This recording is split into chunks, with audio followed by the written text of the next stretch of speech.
Let's talk street style photography now and the future of it with one of the first street style photographers in the fashion scene. Tommy Ton quickly became the sweetheart of models and editors attending the fashion weeks. He has this extraordinary eye for detail, but he also picks up on upcoming trends right away. This resulted into collaborations with big brands such as Louis Vuitton and also Gap, and his work and projects are all gathered on his website, tommyton.com. Tommy will go into conversation with Jessica Michaud, SVP of Industry Relations at GPS Radar by Launch Metrics, and editor-at-large for Other magazine. She lives fashion, she lives images. Time to talk about the future of street-style photography with Jessica Michaud and Tommy Ton.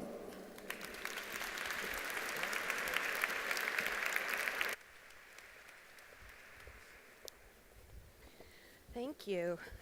Hey, everybody. I'm not going to be walking this catwalk, I'll tell you right now.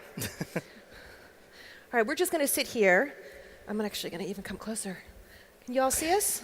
Yeah? Okay, good. A whole lot of people in here. It's great to see such a turnout, you guys. Thanks for coming. Yeah. Okay, so first question, softball. How did this all start? Like, in the beginning, you were a nerd, not a photographer. I still am a nerd, yeah. Okay.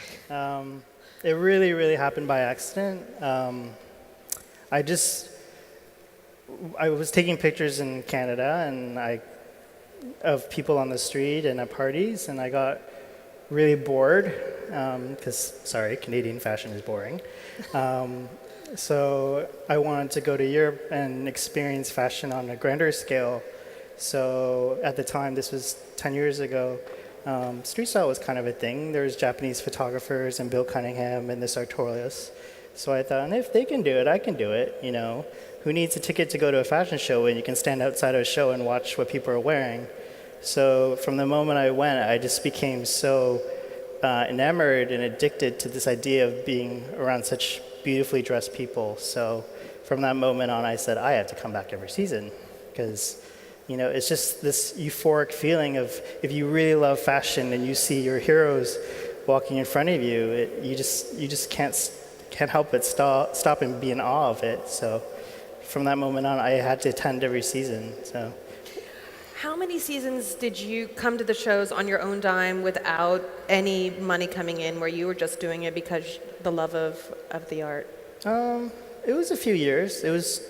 It took some time. I think it was probably 2 years of not having money to, you know, travel comfortably or, you know, I would save all my money to go on these trips but it was just well worth it just to have that experience. But when I would come home, sometimes I wouldn't even have money to take the train from work back to my home. So, but it was well worth it though, you know, and it was different at the time because, you know, like I didn't have Instagram to help expose my photos. It was just primarily a website, a blog at the time, which is such an ancient word now, right? Well, let's talk a little bit about ancient times. I mean, it's been about 10 years now that digital street style photography is really coming into its own. Can you talk a little bit about what you've seen firsthand as the evolution of your industry, your art? Art? I think it's an art. I think your photos are art, absolutely. I don't know. It's kind of like, I've always thought of this as being in the wild, like animal kingdom, and the subjects are kind of like my prey and I'm a predator. I am very creepy, so it's That's so not true. I don't know how I would describe the evolution of it. It's just, all I've been doing is just documenting things that I enjoy seeing and the people that are dressing up for the shows. I mean, no one intentionally would dress up to be photographed initially. These are just people doing their job. They're just going to work. Mm-hmm. And then obviously it's evolved into into a circus now, basically. Mm. And it's kind of crazy to think that what happens outside a fashion show is kind of more important than what happens inside the fashion show. To some people, not to all people.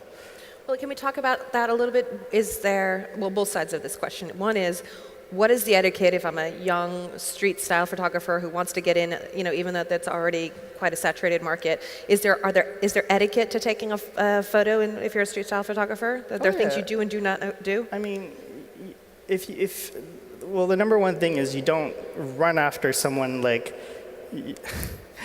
This is why you can draw the line at a certain point where if you know someone, it's okay to run into traffic and chase them down the street and take their photo. But, for a woman to have a 6-foot man come after her that she's never met with a camera, and she's just going about her business to go to a fashion show, it is very intimidating. So obviously, you have to consider the fact that people are not voluntarily being photographed, they're going to work. I mean, it's a different situation now where people now want to be photographed, but at the same time, it is a very intense experience. So you have to just keep in mind that people are people. They don't necessarily want a camera in their face unless, there is that exchange and, yeah. But I mean, there's also the trying to find the photo that nobody else has, because you've got this pack mentality, like you talked about the animal. So, but I always see you and a couple of other, skilled photographers, you kind of lay back a little bit. Is there any kind of, do you wait for your moment? How do you kind of see that opening? Because you seem to be more like a hunter and then a part of the pack. I like to describe it, like I said, it's kind of like hunting. There's the scavengers that obviously photograph the subjects that are dying to be photographed. And then for me, it's just about capturing a moment because, there's just so much chaos happening outside that, you have to pick apart what makes sense to you as a photographer. So, it'd be so easy if I were to take pictures of everything and everyone, and I'd probably be exhausted and run out of frames. But, it's almost like a fashion shoot in a way that you have to know what to capture and what makes sense commercially and artistically. Yeah. All right, so do I have you to thank, or should I say blame, for the arrival of the influencer generation? And how do you feel about your role to play in that arrival of all of these influencers and their impact on the fashion industry? I mean, I take definitely full responsibility for the fact that I am part of this circus. I wouldn't say I started it. It was kind of like a cultural movement that just happened because I am a product of social media. Without blogging or Tumblr, I wouldn't have had the career that I've had. And then because of social media, the exposure that I've had with my work really helps. So because of the platforms I've had, that's why certain individuals obviously have been able to have this influencer title, right?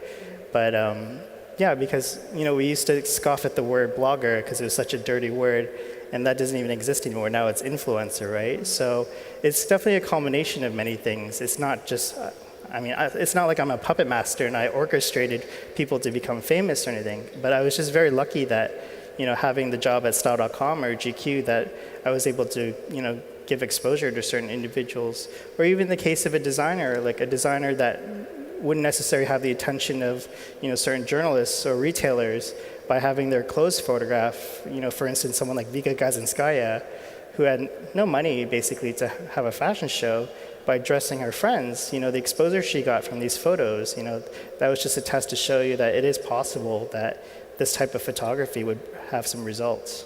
Okay. Yeah. I have another topic I want to bring up. So I was speaking to Albert Albaz about one of his final shows for L'Envin and kind of giving him a hard time about how loud everything was on the catwalk. Everything was really bright.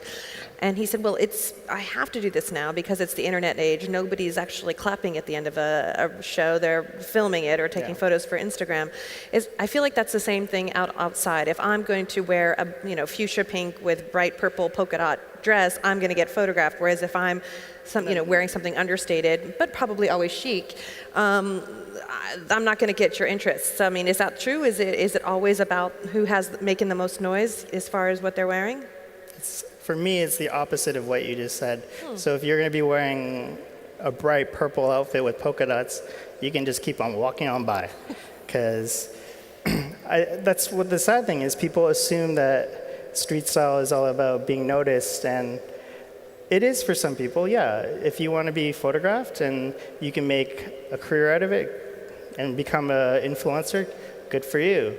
But then there's people that are interested in the very quiet, subtle, chic people, which is what I gravitate towards. But at the same time, I'm not going to discriminate against someone that likes to wear a garbage can on their head. I can find that fascinating too, you know? And which is what I have done. I think there's a lot of characters in the industry that you have to just, as part of the job, you want to capture everything. You know, Bill Cunningham never, discriminated against anyone. You know, he always kept his eye open to anyone. That's very true. Everybody was a subject for Bill. Yeah. Famous or not famous. Tell me a little bit about the people that you see that are out there that you can just tell that all they're doing is they've dressed up to come and get photographed out front. Like, what are the giveaway signs for those people that you're just like, this person, no? The signs are, I mean, for me, I love someone that wants nothing to do with me, which is a perfect sign of someone that doesn't care, and I think that's someone that really loves fashion.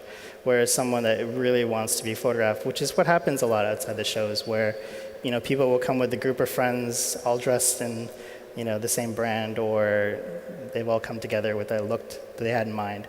Or even the funniest thing is people pick up their phone and pretend like they're calling their driver, but then they're really just going down the street to take the subway. Walking back and forth across the same street a number of times. Yeah. I mean, it is entertainment, so it is funny to watch. And I mean, I don't feel sorry for anyone. I mean, everybody wants a bit of, everybody wants 15 minutes of fame, right? So, and if you can do it, all hands to you, right? Let's talk a little bit about the business of what you do. So you get in a couple of years in under your belt, you're starting to work with brands. One of the things, this is my own ignorance, you told me that you actually get briefs about who's showing up at a show and what bag they'll be carrying from the brands. What is that relationship that with the brands that you have now, or that street style photographers in general have? Well, I think when brands started realizing that the arrivals at a show has become a red carpet situation, they started realizing this is free marketing and press for us. Let's start dressing these men and women that are sitting in the third or in the back row, because they have nothing to lose. Let's dress them. And by giving them certain key bags and items, they were getting free press because these images were resurfacing on Instagram or on social media. So because obviously I specialized in street photography, I get hired to photograph, arrivals at a show, whether it's Chloe or Louis Vuitton. So obviously I get a list of, make sure you photograph this and this and this. And then there's that question of authenticity, because people are asking me, well, you're not really photographing people because you find them stylish, you're being paid to.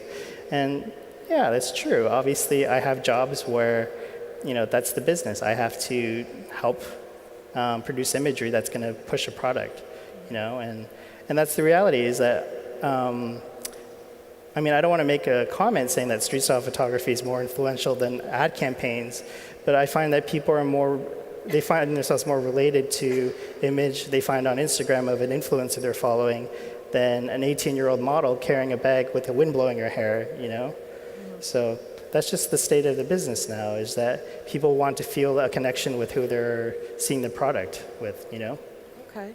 Well, let's talk a little bit about that aspect of it, because I know that in the last run of shows, the spring, summer 2018, there was this hashtag, no free photo or something. Yes. So where a bunch of street style photographers were very upset about influencers using their images on their socials when it was promotion for a particular brand and not crediting or paying the street style photographer. What is your feeling about this, and do you think that they were right to do that, or do you think that there's a better way they could have gone about it? There's really no need to create more commotion outside of a fashion show, because it's already a lot of commotion already, and the fact that the police are coming now to shows to watch us, that's just unnecessary. So I feel like there certainly is two sides to it. Obviously, there's the side of, yes, people should be compensated or credited for their work, but at the same time, I feel like these photographers feel entitled that because they're not being credited, that they should, well, they're just complaining about the fact that they're not making as much money as these influencers. But if anything, we would have no career without the subjects that we have. Like, if you voluntarily choose to be outside of a fashion show, that's your choice. And the fact that we're taking pictures of people that are voluntarily being photographed, and we're making money off of their image, and we're not getting them to sign a model release. What is there to complain about? Like obviously in this industry, the women are obviously going to make more, the models, and obviously the influencers, and that's how it works. But there's no need to create a hashtag and have some commotion about it, because if you're really smart about what you're doing, then obviously you're not going to make money necessarily taking photos outside of a show. But if you're good at your craft, then later on that's how you get your commercial jobs, and you shoot a campaign or you shoot social media content for a brand.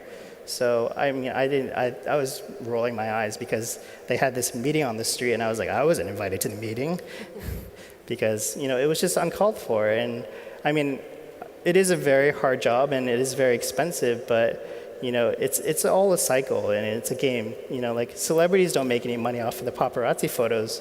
It's all about exposure. So that's my 2 cents about it. So.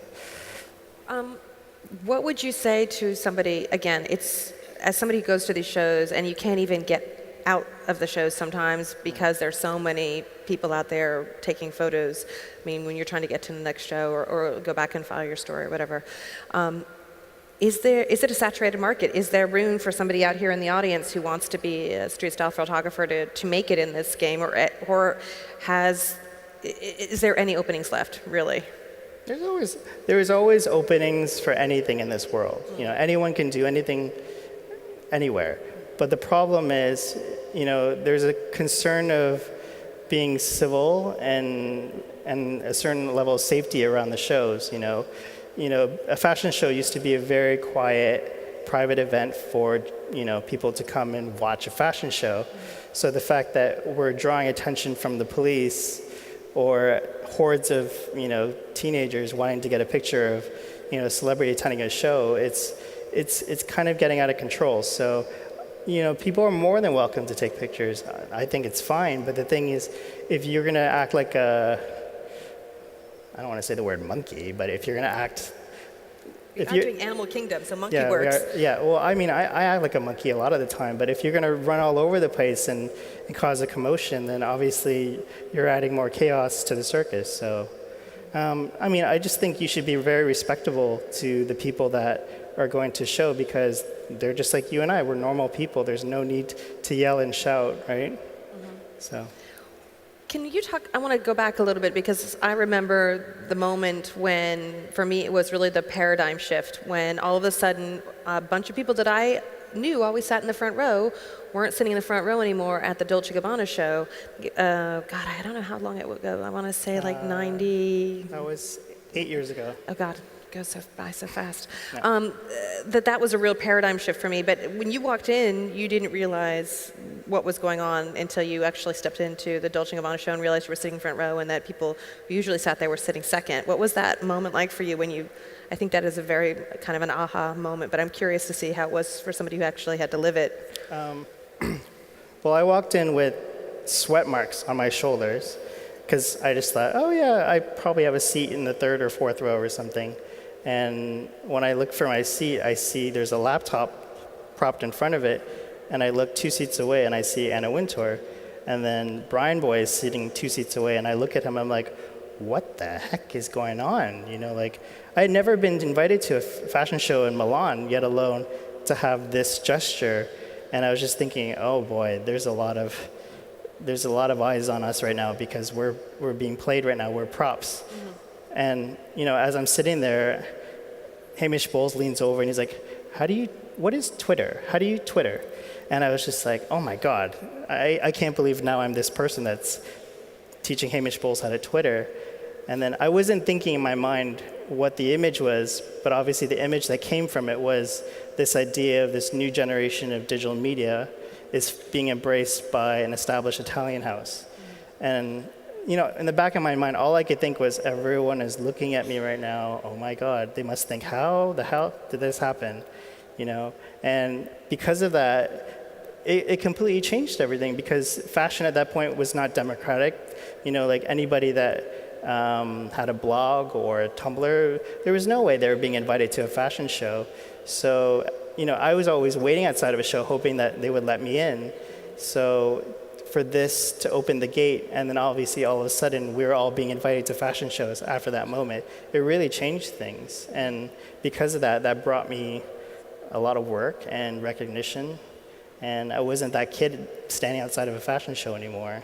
It was a huge shift. Yeah. Digital photography was a major change within the fashion industry, and so you were in on that. And then along comes Instagram, because back then it was Twitter, right? Yeah. So along comes Instagram and now Snapchat. How are you as a photographer adapting to this very visual space that we're all living in now, where video and image is so much more important than, say, the written word or even the actual outfits that we're seeing on the runway? Can you talk a little bit about how you're adapting to all of these different changes?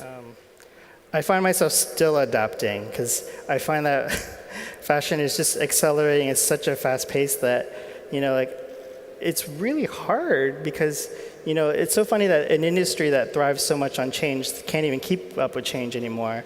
So the fact that I can't even do the job that I'm known for, because I find I'm so exhausted from, taking so many pictures and being on my feet all day. How could I possibly upload this and this and this throughout the day, So, I mean, I'm not the right person to be asking, because I can't even do it, by the hour or by the minute like some of these other people are. But I think it's kind of sad, because what's happening is we're losing the sense of mystery that surrounds fashion, I remember as a teenager, like when there was a review out about a show, I'd have to wait till the newspaper came out and read about it. So just the fact that that sense of mystery and that anticipation is gone, it makes me really want to yearn for it. So in some ways, I'm kind of holding back from being so accessible and posting images all the time. I kind of pasted a part of it, but maybe that's maybe held against me in many ways. Maybe I'm just not up with the times. But I mean, I'm guilty as anyone that loves social media. Like it's almost like an extension of my body, looking at my phone all the time. But to be the one that puts out the images all the time, it's a lot of work. You need a full team, which I don't have. Well, I mean, you were also telling me when you were young that I think you had the show that changed your life was the Tom Ford show, and that you actually went to the library to rip out pages of a magazine because you couldn't even afford the magazine because you were so in love with that show, and that was like a huge aspect of what you do. And that today, with everybody with digital, it's a whole other beast of how we consume that kind of content, and maybe don't take the time to digest it in a way we should. Yeah, I mean, I'm very fortunate that the way that I fell in love with fashion, it just happened very accidentally and organically. I just happened to be recording a fashion program for my sister, and the moment that it was a Gucci Spring Summer '97 show, and just the way the models came out with their smear like heroin chic makeup, I was just like, oh my God, I want to be a part of this world.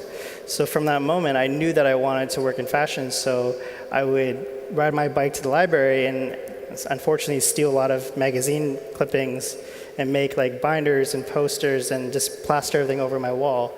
But like it was an obsession that just kept growing and growing, and I'm so grateful to have had that experience. I also went through many VCRs too, because I was taping all these fashion programs and rewinding and rewatching it.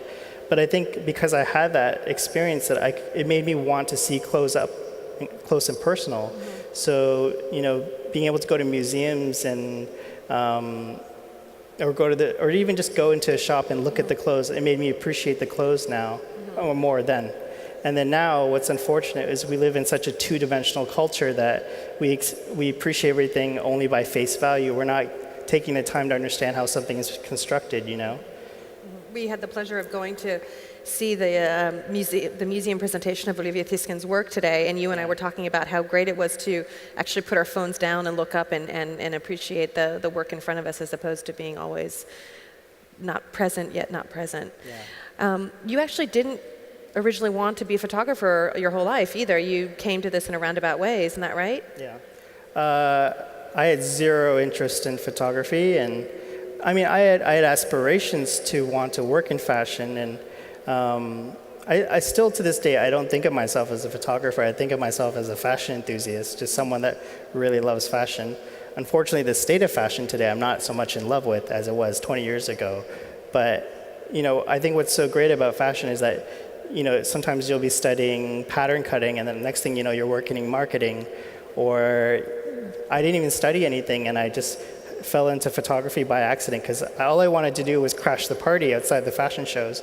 So camera, in a way, was just a way for me to, break the ice and actually talk to people. So, I mean, I don't really think I'm a classically trained photographer, and I don't think you need to have the proper skill set to be a photographer. I think it's the eye that makes, the person a great photographer. It's how you see things, not necessarily how you know how to shoot it with, technical settings and everything.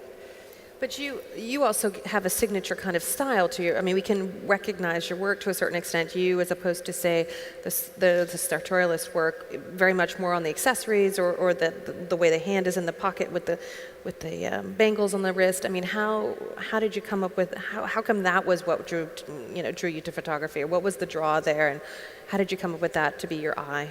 Well, I'm very shy by nature, and it got to a point in the first few years where I kind of got tired of asking people, oh, can you please stop and can I take your photo? Because, how do you ask Anna Winter, Anna, can you please stop and let me take your photo? Well, she'll stop if you ask her, no problem. But, I like to consider myself a peeping Tom, which I am a peeping Tom. And I just started documenting from a distance and not feeling like I needed permission, which is a bad thing, to take pictures of people. But from that's how that whole documentary kind of style photography happened. And I was just very fortunate that that's what people reacted to, and those are the type of images that they responded to, because we were so used to portrait photography as a form of street style photography. You would see the Japanese photographers or Scott Schumann stopping and taking people's photos, but I was a bit more timid, but a bit more aggressive in the way that I was shooting. I just kept clicking away because I just told myself, if I take all these pictures and if they don't turn out great, it's fine. You just delete it. So you weren't precious about it. I wasn't so precious about it. Yeah. And then from there, that's how it just kind of happened. So are you having a harder time today finding subjects? I mean, in the sense that with the influencer, rise of the influencer, you've got everybody being supplied with a handbag, being supplied with a total look, so that to find somebody who actually has style, an individual's point of view, with the way that they dress. I'm finding it harder and harder to see those people in the top 4, fashion capitals of the world. I'm really seeing it when I travel abroad, when I go to Madrid Fashion Weeks, for example, where you see young people really working with what they have around them to come up with a really unique style. Again, something to catch the eye, but different. Are you struggling to a certain extent to be able to find something unique and interesting these days when you're covering the shows? No, I don't think there's ever a struggle because, I've always said to myself, even if something appears to be in bad taste or you're not interested in something, you should just take the picture anyway. So, I'm sorry I said bad taste, but I think as a street style photographer, it's my job to document the times and how people are dressing. So obviously how people dress now is obviously a lot different from even 2 years ago, but it's important to capture all this so that whenever you look back and you see how we've changed based on, what was happening in politics or because of technology, this is how we dressed at the time. So obviously now, because there's this huge fascination with streetwear, it definitely has to do with social media, and because people feel like they need to be validated, that's why they're buying these brands, or that's why they're dressing the way they are, It's interesting. Yeah. Okay. Tell me a little bit more about how you expanded out from shooting on the street and building these relationships with brands. Are you doing campaigns? Can you talk a little bit more about the business side of what you do as opposed to the passion? Well, the funny thing is, even when I'm shooting street style, it doesn't look like I'm doing other jobs, but I am at the same time, because obviously I've been able to monetize the act of street style and turn it into faux street style, which is when you shoot a campaign or you shoot social media content. So I'm very fortunate that what I've been doing has been appealing to certain brands, because obviously when I take pictures, it comes from more of a fashion enthusiast's point of view, not so much, oh, I'm a photographer, I'm just clicking, So I've been fortunate to work with, designers that I really look up to, whether it's Nicolas Jesquier or Dries Van Noten, because they just know that how much I just love not taking pictures, how much I love clothes. And I think that's nice that my point of view is coming from someone that really enjoys fashion, not so much, capturing that person for the sake of it, All right, we're going to close off here in a minute, but so I'm going to ask you a generic question, because we always do this. Where do you see this going in the next 5 years? Like, do you have a vision of the future? If you look down this catwalk, what do you see happening next? I really, really don't have the answer to that. Not even an inkling? Come on, you must see something. The funny thing is, we never predicted anything that's happened today. And what's happened is fashion is no longer about the art of creating clothes. It's all about how many followers so-and-so has, how many views we have. And whether this will sell to this many people. It's just all about numbers. And I don't want to say that that's what it's going to become, but we're living in a numbers culture where it's just numbers, numbers, numbers, and we're no longer supporting, designers because they're talented. It's because they're able to reach a certain audience, or they connect to a certain model or influencer. So I don't want to sound pessimistic, but at the same time, I'm always optimistic that fashion will always thrive and it will be about the clothes. But unfortunately, it just keeps getting, I don't want to say it's getting worse, but it's just, that's what's happening, is that we're enjoying fashion through our phones now, and we're not looking at the clothes when it comes down the runway. Yeah, when's the last time you heard anybody actually clap at the end of a fashion show? Exactly, nobody claps at a finale anymore. Everyone's filming the finale with their phone. So that's what it is. Well, I guess then we'll really know if a show's a success when people actually put their phones down and start clapping again. Exactly. Okay. Well, on that positive note, I want to thank you, Tommy, for taking the time to speak with us today. It's been a really pleasure. Thank you all for listening. And Tommy will be around. Go up to him and ask him questions later. Thank you.